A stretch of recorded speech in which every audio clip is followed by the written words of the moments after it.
السلام علیکم ورحمۃ اللہ وبرکاتہ۔ ایک شوگر کی جو دوسری دعا، ایک دعا آپ کے حضرات کی خدمت میں پہلے یہ آئی تھی، دوسری دعا اور ہے۔ دعائیں، ان دعاؤں کا بہت بڑا اثر ہے، اس لیے ہمیں جو ہے دعاؤں کا معمول بنانا چاہیے۔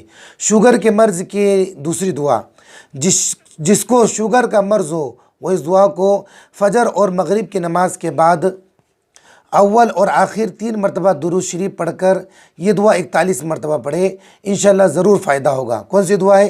بسم اللہ الرحمن الرحیم، رب ادخلنی مدخل صدقی واخرجنی مخرج صدقی واجعل لی من لدنک سلطانا نصیرا۔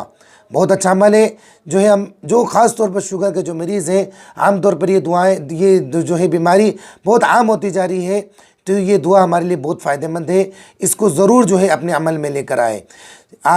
شروع اور آخر میں جو ہے درود ابراہیم پڑھے اور 41 مرتبہ اس کو پڑھے۔ کب کب کرنا ہے؟ فجر اور مغرب کی نماز کے بعد، ٹھیک ہے؟ اللہ تبارک و تعالیٰ ضرور جو ہے شفا عطا فرمائیں گے۔ السلام علیکم ورحمۃ اللہ۔